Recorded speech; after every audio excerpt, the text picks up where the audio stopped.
Oh wait, you're fucking come closer. You know what? Actually, dude, I'll just blur your legs out. I'll put a box over it. That's a great idea. That's a really good idea. What is going on, everybody? Today is a big day for Nick's Hands Presents because I am out here with my boy, Danny P. What's up? Of Danny P Comedy. And we got something special. We are going to try out some delicious Thai food from across the Pacific with our friend Eddie over at Muse Thai Bistro in Manchester, New Hampshire. I convinced Danny to skip work and come hang out with me today. Let's be realistic, it didn't take much convincing. And get some sushi, get some Thai, and fucking hang out. So let's get in there. Thank you so much for coming today. Yeah, man, I'm excited. Let's get in there and fucking try this out. So Danny, tell me a little bit. All right, actually, hold on, let me restart there.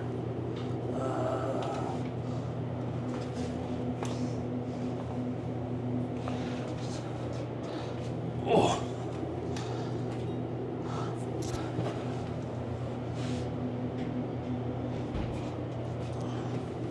So one thing most people don't know is that Danny has celiac disease. We brought him out here today to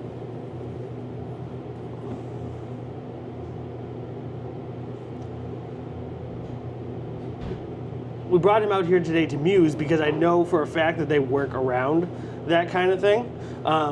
Is that something that you have a hard time finding in restaurants? I mean, so far this has been really accommodating, and I love that. I love when a restaurant's like that.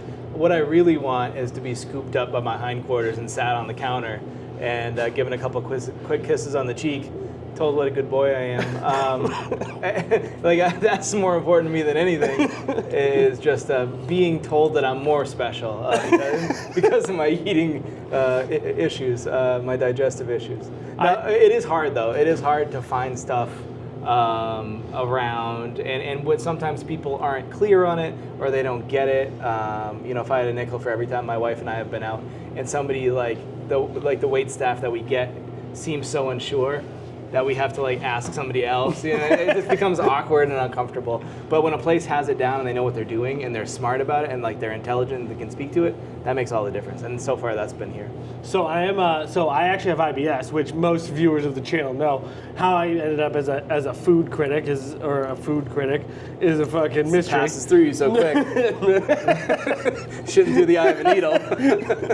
But it's there's two ways you can handle digestive problems, right? And you've taken one route and you actually address it and you try to live a healthy lifestyle. I've gone the complete opposite way, and I don't do anything to try and stuff. I actually, in fact, sometimes when I'm mad, because I hate myself a little bit, and so I will actually take it out of myself by eating things that I know will make me very sick. Punishing. Yeah, punish myself for being such a piece of shit. You know. So internal flagellation. Exactly, and that's how you get into heaven. Yeah. So when you tell the priest in the confessional booth all the shitty things you ate, they'll absolve you of your sins. Exactly. That's what I'm hoping for, anyways. It's the reason I'm going to get into heaven. So the way we met was actually at the Laugh Attic in Manchester, which I've done a couple of videos on here. But how did you get started doing that? A great question. So I started, I think it was 2021, which is insane now to think back that far. And in 2021, we were still post-pandemic kind of mezza, in the middle of it. And at the time, at the Strange Brew, there was not, upstairs or downstairs were closed because they didn't want to have those enclosed spaces or whatever. The biggest, most open room was the main room. So they actually had the mic on that main stage where you see a lot of the musical performers when you first walk into Strange Brew. So I started on that that level, and I was sort of motivated by hey, I realized that this stuff is under my nose, and I mean your whole channel is about look at all this stuff that's around us, right?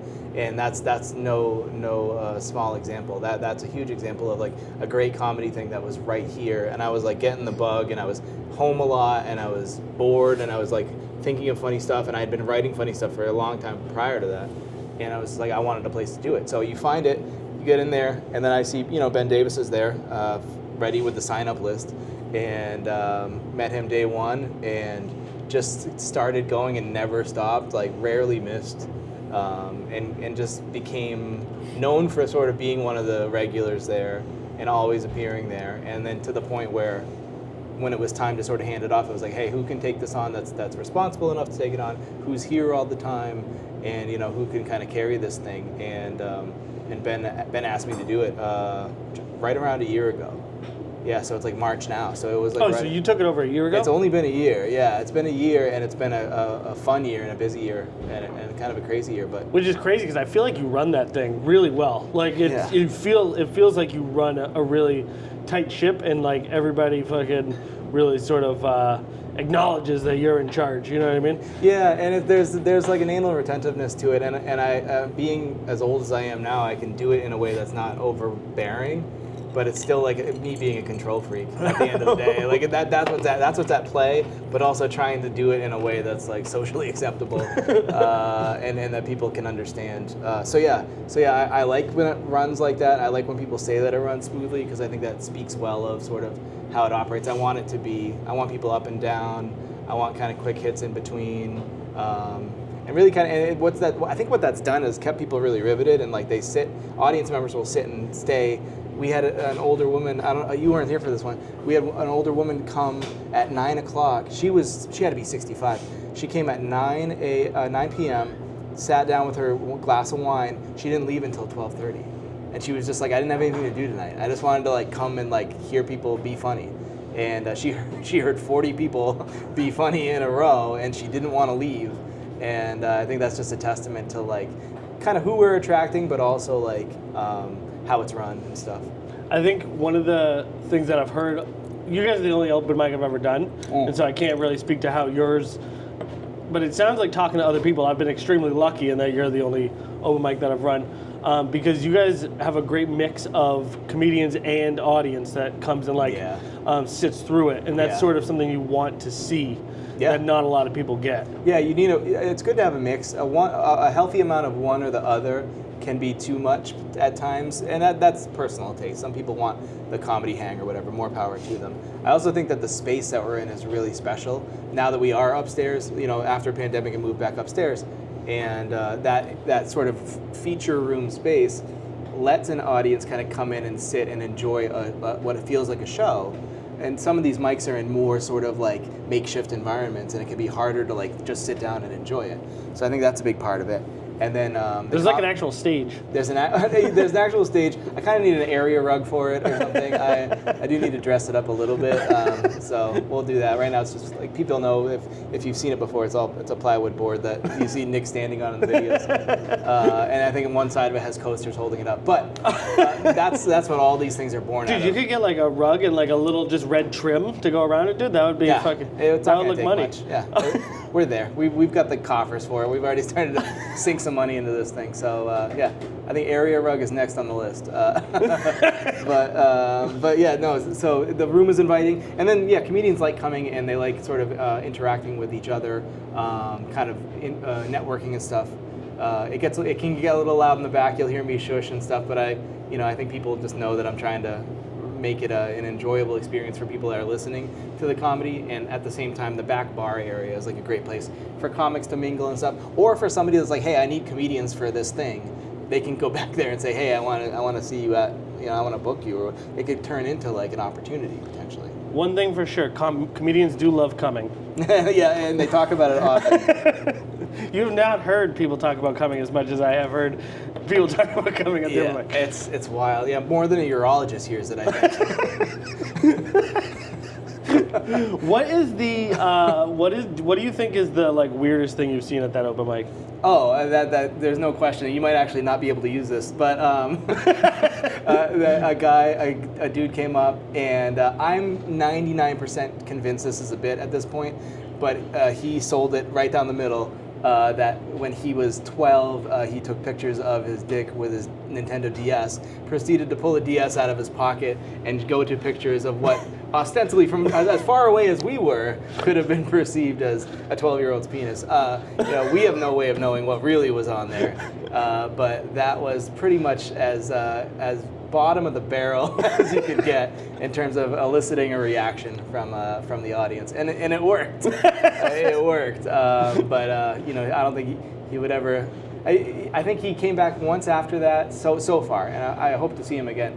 And he did different material, so something tells me He knew what he was doing, and he just like knew he could make an impact with a whole bunch of people that had never seen him before. I mean, from what I understand, it worked. Yeah, nobody stopped talking about it. So. I wasn't there that night, but I did get multiple text messages the next day, Again. being like, "Hey, did you see that guy's 12-year-old dick yesterday?" To reiterate, I do think it was a bit. I don't think that it actually was those pictures that he said they were. So glad I wasn't recording that. Glad I wasn't recording that. You tend to record in high def, so you might have seen some things you didn't want to see. Hell yeah. So it looks like they're getting ready to bring our food over, so we're going to cut off this interview and get to chomping. Yeah, this is fun to do because you get to connect with the people. Yeah, it's awesome. The leaders, the owners, the folks that run it. Yeah. I mean, Eddie's actually the first person who's ever reached out to me and asked if he could do it. No way. Yeah. That's smart. He's the only one. That's Everybody good. else, they're fucking too shy. You are highly recommended too from New Hampshire Eats. You should contact me. Oh, Jason? Nick Sand help you guys out. That's great. Yeah, my buddy Jason runs that page. Oh, really? And he's always like, you should fucking post more stuff there, but I always feel like I'm being spammy if I do. Nope. It's time. It's time. Yeah. Spam it up, especially when this video comes out. Oh, for sure. Then this one comes out. Spam it up. But yeah, no, down to the absolute fucking just this pile of So, fucking that last one's really old fucked. ingredients. Oh, not old ingredients. Oh, I'm sorry. Another round. You just ate the entire wasabi. What is wrong with you? Oh, that's hot. It's so hot. You're such a Oh, fool. that's worse. You're such a fool. Have you tried, I'm not going to tell you. He just grabbed the entire wasabi wad and ate it. Careful. I've never seen anybody do that without it being a bit. I don't even know if that was a bit or if you did Bring that. Thai food out here too?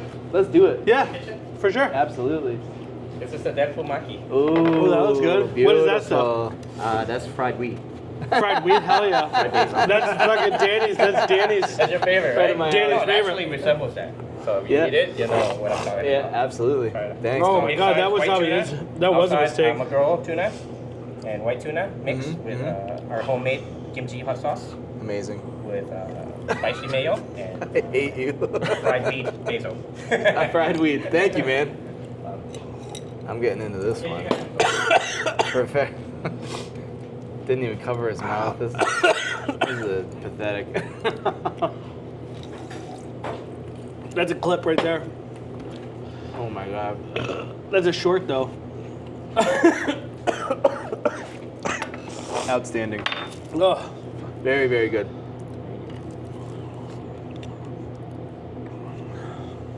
thank you. Alright, Thank you so much. Do you know how to use chopsticks? Yes. We're gonna find out. I'm sure I'll get criticized. Do I know how to use chopsticks? Yeah. That looked like a success. I mean, I can get it to my mouth. I want to get some of this fried basil in there. That's a good call. It does something. It does add to it. So now that I've pinned you down and I've forced you to be here with me, I have a question about stand-up that I've been wanting to ask you. I've heard a lot of people. There seems to be like this rift in the stand-up community that either you watch a lot of stand-up to understand the craft, or you don't watch it because you're worried about polluting your own ideas and accidentally having stuff come out. Where do you fall on that? I haven't watched a special in a really, really long time. I watch podcasts because I want to see more of who the personalities are, and like that'll come up on stage. Like I think I have every intention of watching the new Bill Burr special. Like if you were to try to learn something, get the master class. This is with somebody incredible. like Thank you that. so much. Yeah, everything's great so far. Zesty crispy chicken Amazing. and soy thank you noodles. Thank you. Unbelievable. Yeah, so yeah, like somebody like I would watch like I feel like I do want to watch like the Bill Burr special because that's just it's an untouchable echelon, right? Like it's a level that we don't expect to see any of our friends attain anytime soon. So what is he doing? What does it look like? And I mean, a lot of that you can get from a podcast. You can just see how quick they are. You can see what drives them. But I end up just doing that because I get kind of quick hits. Thank you so And- much. Oh, thank you very much. And I don't get the what is it? The concern about the override or like, oh, I have a thing that's so similar. But then again, like recently, I've been going out to a lot of like comedy shows, seeing them live, and I think that might be another layer of it for me. Seeing it on TV does not, to me, feel the same as going to being in the room with them and everybody else. Like, that's a shared communal experience, and it varies show to show. That's why every Thursday can be slightly different. It's just a vibe, it's a chemistry, and I don't think you get that in a recorded special. That's just my personal take on it. No, I've heard that a lot too. Being so new to it, I like stand-up specials when I watch them, but I very rarely will just sit down to watch a special. I mean, I'm pretty much do stuff like that at this point the same way I do music. I've been listening to the Dirty Dancing soundtrack for the last 10 years, basically on repeat. If I'm going to sit down and watch a movie, I'm going to watch like one of the greatest hits. I'm going to put on, like I watched Animal House yesterday. I'm going to put on something like Old School or like some old comedy that like I will watch old I Love Lucy episodes. Because you know them, because it's comfortable? Yeah, well, a lot of times it's like I don't really have time to watch TV. Yeah. I just like to like have something on in the background. Oh, ooh. This is creamy, so you like it. Hell yeah. What is this? Thai tea. Thai tea, Oh, man. wow, thank you so much. Thank you so much. Very exciting. Thank you. Can I ask you a question? What do you look for in sushi? Like, how do you know if good sushi is good or bad? First of all, rice. Yeah, and fresh ingredients comes along with good rice. But the number one thing is rice. Okay. Yes. So what you're looking for is like fresh, warm rice, what you're eating right now. That means like it's not like market sushi, Right. Right, where it's been sitting for like days. Right. You don't call sushi. Look, I've eaten my fair share of gas station sushi. Yes. I'm sure you can tell by looking at me. Yeah, but you can tell the difference, right? Yeah, absolutely. It's a visual difference, yeah. Yeah, It's a visual difference. But yeah, everything else is just creativity. Yeah. So, Yeah, Deadpool killed it. yeah. Yeah, making the it. Deadpool is Yeah. wicked good. Yeah. The fried basil is a good touch. Yes. And like Fried adds a wheat, fried texture. wheat. Adds No, everyone's gonna be coming here like, can I get that fried wheat? texturally, it adds something really nice to Right? it. Yes, nice crispy. Yeah. Reminds me of on the college campus I went to. If you ordered the green sub from the local sub shop, it was more of a drug deal than it was an actual meal. Right? Yeah, I mean, They even hit something in the Thailand, bun, you know? If you're in Thailand, some places like they have noodles. Is that real? Yeah. Yeah, they have noodles, right? They'll cook, they infuse the broth with that. And then you see like people sitting in the restaurant, they're like, they're like having a great time, you know. That's what it is. What the fuck is this? Good This for is them. amazing. Isn't that Thai so? tea. Thai iced tea, it's the best. This is the best one I've had. What is in it? Thai tea. Just Thai tea? Fresh brew. We brew it ourselves. Right? It's Thai tea and what? Milk? Yeah, pretty What much. the fuck? Yeah. Yeah, we can use coconut milk. We could use. This is the best other- one. This is phenomenal. It's the best one I've had in the city. Oh, thank I've you. never Nice and creamy, right? Yeah. I've never had a Thai tea before. Yeah, so. we do bubble tea with it too. Like, we can put bubbles What in the it. fuck? Amazing. Yeah, Amazing. yeah. Let me get you that extra curry. Thanks. Nikki, you got curry? All right. Kill this last one. This is really good too. It's good. It's got a nice little bit of heat to it. I told him to make it like he was making it for his mom. Yeah, my friend. Fantastic. Thank you. Yeah, you're welcome. Oh, thank you so much, Eddie. Yeah, thank you. This is the accommodation you were talking about. Give Yeah. me a little side sauce. Yeah, a little bit of side sauce, a little bit of side nudes. Side nudes. Got to learn a lot of things today. Got to do sushi too. That's a first. Most people won't let me touch a knife, so They keep them out of the the kitchen. insurance, We got good insurance. insurance goes up. You know, Yeah. when this comes out, your insurance is going to go up 20%. That one you gotta try on your own. Oh, you can't eat That one's all you, yeah. It's pre-made like breading. It's fantastic. Again, a good level of heat. This one's a little sweeter. And this one's a little like that curry savoriness. Yeah, savory and spicy. This one's sweeter and hot. This one almost tastes like a drunken noodle kind of vibe to it. What is this one called? Oh, this is the crispy, That's the crispy chicken. zesty crispy chicken. It's like almost a little sweet. Yeah, sweet chili basil sauce. Sweet chili basil sauce. Yeah. Similar to the drunken noodles we use. That's what I just said. I love Thai. Yeah. Thai basil's so good. So just in case anybody fucking thinks that I'm not a professional, literally just said exactly what he said. I tasted that with my mouth. Yeah. He's gourmand. No big deal. Fucking, I might just be a Manchester white trash fucking nobody, but I can spot a drunken noodle when I taste one. It's cool because now you can say foodie instead of fat fuck.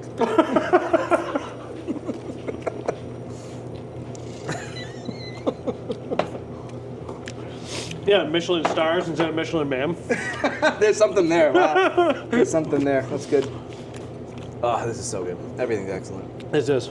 Thank you so much for coming out today. Yeah, so glad the opportunity presented itself. Cheap excuse to eat. I'm there, man. So where's like your show's coming up? Where can people find you? I would point people to the Instagram first.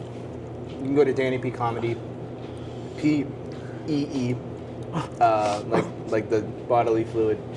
Where did that name come from? Where's it? Have you ever said this story publicly? Where's the P origin come from? Nobody's asked me in like a public interview space, not even previous publications in the city, which will remain nameless. But it comes from